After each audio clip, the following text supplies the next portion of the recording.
3, 2, 1, go.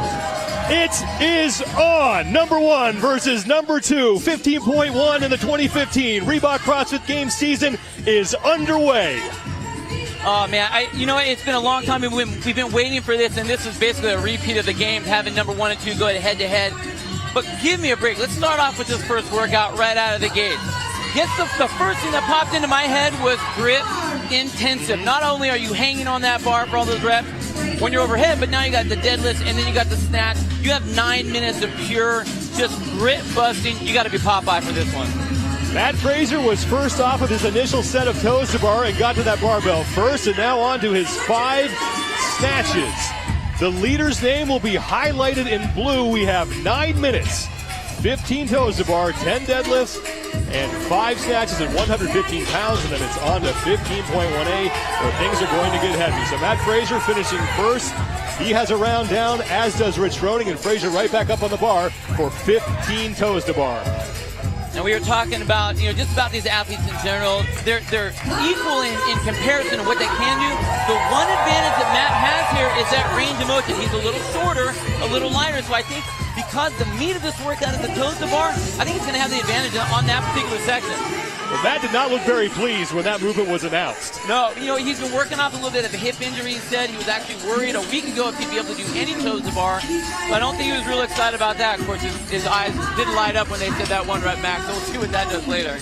Matt Fraser with a slight lead on Rich Froning. We have seen in the past, 14.5 comes to mind when it was the men against the women in the thrusters burpees over the bar workout. Rich Froning didn't go out first. He finished first, but he did not go out first. He is a master at pacing. And that's exactly what Rich does. He's not worried about the first 2 rounds. He's worried about the last 2 rounds. So what he's really trying to do is he's baiting Matt into really pushing him. Matt has to be very careful here. Yes, his endurance has really built up over the last year and a half or so, but he's got to be careful because Rich stays very, very consistent. Froning on the left, Fraser on the right. Froning just a couple of reps behind Fraser. Shouldn't be a problem for Chance to make up. And now the champ has broken up his first set of toes to bar. And I'm honestly thinking that's going to be a smart move. What that's going to do is going to allow his grip to rest, and you really aren't gaining a whole lot by taking 3 to 5 seconds in between there. I think that's a smart move on his part. Fraser was off the pull-up bar first and waited for Froning to get there, trying to recover his grip a little bit. I mean, this barbell for these guys is a minor inconvenience. Yeah, this is their active rest portion. But what I love about these guys, both of them are very consummate watchers of their other opponents. They know exactly where everybody is. What's unique right now is I don't really see Rich watching a whole lot, but Matt is very obvious in his watching. He will stop and wait for the person to come back and take that rest. That's what Matt does on a regular basis. Fraser has 3 rounds down, and now Rich Froning 3 rounds as well. We have less than 6 minutes to go in 15.1. Remember, immediately after this, at the 9-minute, 1-second mark, it's 15.1A, the 1 rep max clean and jerk. You have 6 minutes to establish that. And these guys are basically going every minute on the minute for this round that's been set up. And I just don't know if that's going to be something they're going to be able to hold on to. Rich usually is very, very good at that. I mean, the guys started off with about a 53, 54 round, second round on that first set. Starting to slow down a little bit, but who's going to be able to hold on to that the longest? In the left-hand corner of your screen is Rich's gym in Cookeville, Tennessee. That's CrossFit Mayhem cheering their man on, the 4-time Reebok CrossFit Games champion. And he is still a couple of reps behind Matt Fraser as they now work through round 4. 10 deadlifts on that barbell at 115 pounds. Matt Fraser, when he was on the pull-up bar, broke up his toes to bar for the first time. Now, one change that I do see Matt doing is he's going right from the deadlift right into that snatch. He's very comfortable with the snatch, so I think he uses his rest as he walks from the snatch back to the bar. And it's a pretty good call on his part because he's confident with that snatch. He's not really worried about it. But after all of that break, they end up at the bar at the same time. Halfway point of 15.1. We're pretty much dead even. Both athletes on their 5th round.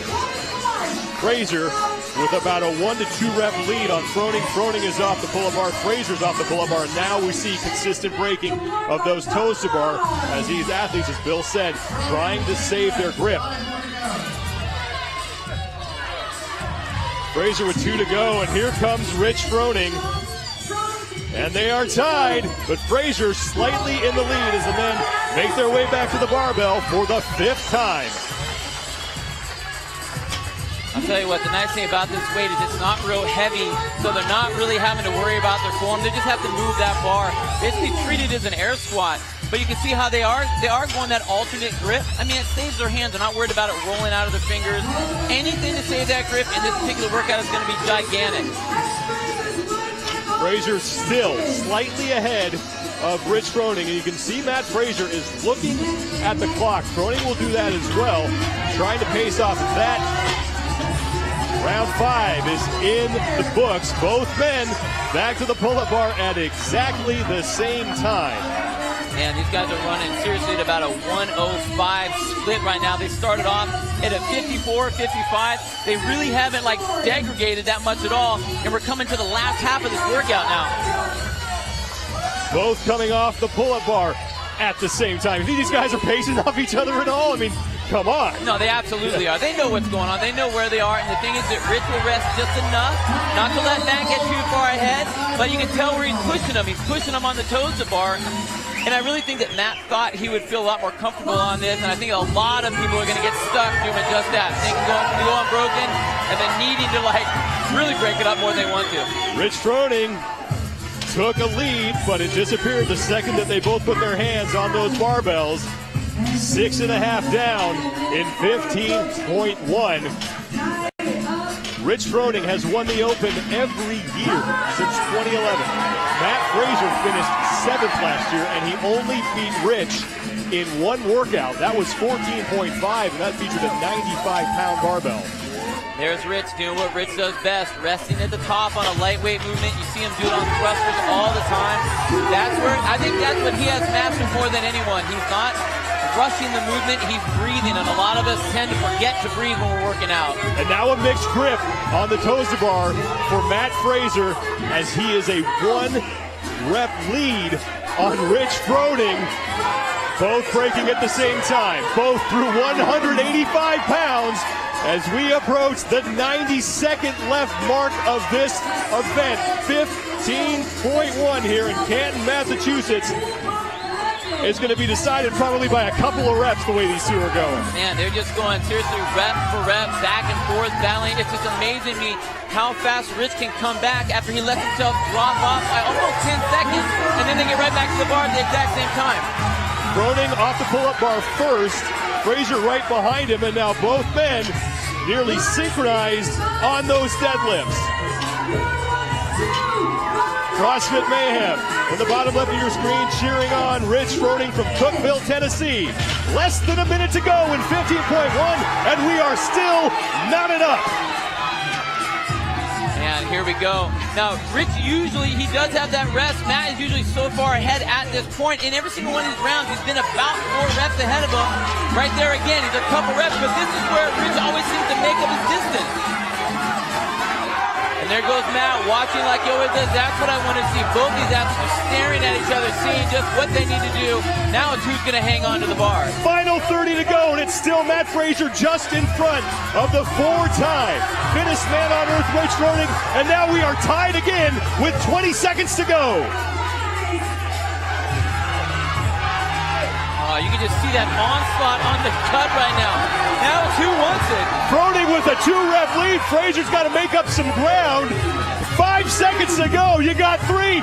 FRASER's off the bar, and Froning is going to take it by 3 reps. Woo!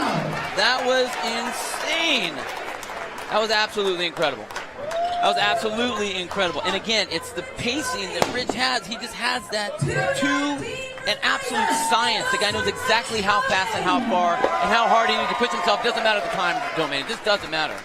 Round 1 to Rich Froning, and now 15.1A, 6 minutes to establish a 1-rep max clean and jerk.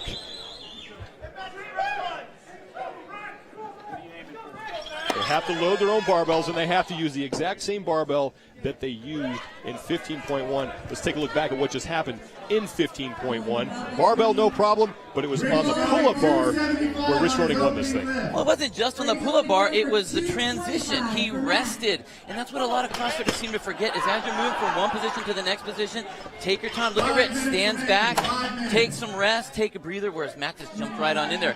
But that goes right, that just builds on top of each other. So every time Rich fell behind on the last two events, or last two movements, he would make up all the distance and be extra rested when they went to the bar. And then when it came down to the end, it was all just about Rich just holding on to that thing and really making it happen. Grip was a factor in that last one. It'll be a factor here, too. Everything, this whole thing compiles with grip. So not only now, it's a little bit different because we're going with 1 rep max. And, you know, these guys are used to the 1 rep max. But I think the smart movement that you're going to see these guys do, it's going to be a play. Rich Froning will lift first, and this is 275 pounds for Froning. His 1 rep max is listed at 370, so Froning posting a score of 275. Matt Fraser's 1 rep max, he did it back in November, 375 pounds. The last time we saw a heavy barbell with these two, it was at the 1 rep overhead squat event of the 2014 Reebok CrossFit Games. They tied at 377, but they were not on the floor at the same time. No, and even though they weren't, they were both watching and playing off the other characters in their heat. So here we are again, where these two, the best of the best, are going to be watching each other. I tell you what, I really think that Matt has the advantage here because this is where you get to play some games. Are you going to add another extra pound on there than the other person? Are you going to kind of bait them into going into it and then actually see what they're going to do and add a couple pounds on before you get that last lift? 295 now for Matt Fraser, and he made that look easy. Again, that's his background. I mean, you want to talk about like getting a workout handed to you. This is one that he's good. This is what he's done for years and years. So you ask an Olympic lifter to do some clean and jerks, he's smiling, which is what he did when they announced it. Fraser's look of concern quickly turned to a look of satisfaction when he figured out there'd be a heavy barbell. If nothing else, it was hey, I know I'll get at least one.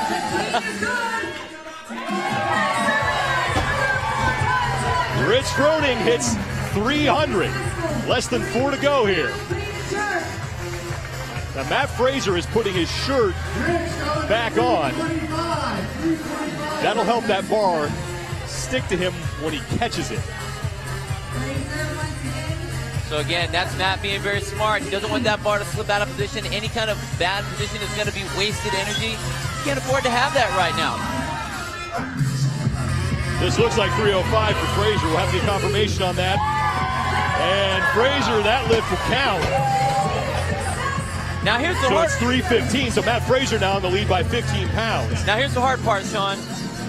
You're not going to be able to do this in every minute on the minute. So you need to be very picky and choosy about how many weights. See, Rich is like, oh, and that was a smart move, Matt. I'll take that. Put my shirt on too, which is what we never see Rich do. We always take his shirt off. Once it's off, it's gone.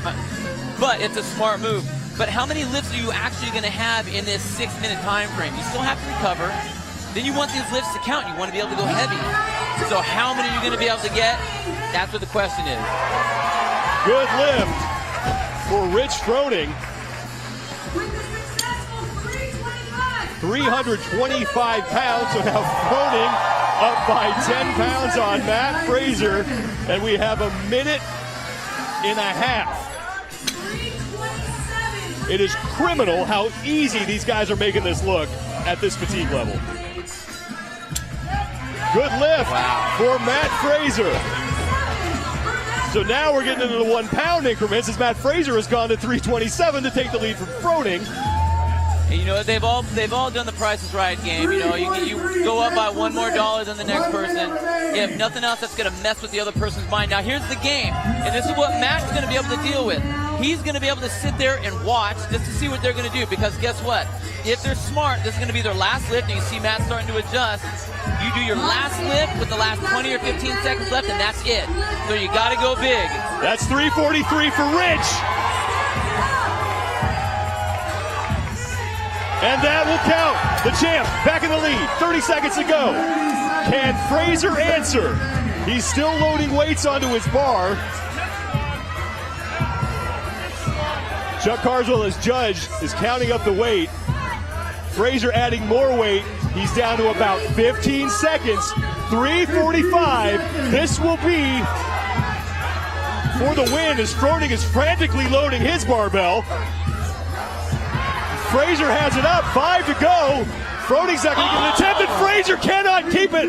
So Rich Froning will win 15.1A as Matt FRASER had one final lift to try and best the champ and just couldn't hit the jerk. That was, you know what, you could have played it more perfect. Matt did exactly what he was supposed to do. He just wasn't able to get that last one off. Time is up, and Froning says, what the heck, I want to put on a show, and made one more attempt. But he will walk out of Reebok CrossFit 1 in Canton, Massachusetts, the winner of 15.1 and 15.1A, 3:43 for Froning, and now the shirt is permanently gone. Oh, there it is. Yeah, it's going to come off. That's what Rich is known for. Now let's go back to those lifts. Rich went big. It's exactly what he needed to do. There's a 20-pound jump. That's exactly what he needed to do.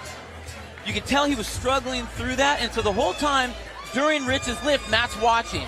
He saw what it was. He had to be able to go up and above that, so there was actually a switch of the weights. And then Matt went for it and just, I think, got himself rushed, and that's the problem is when you get too close to that buzzer, you're out of position at all. You're just not going to be able to catch it, and that's where he went down. That's a weight that fresh Matt FRASER usually has no problem with. Again, his one rep listed max is 375 pounds, so there's your final score for 15.1A. Rich Froning beating Matt FRASER, 343 pounds to 320.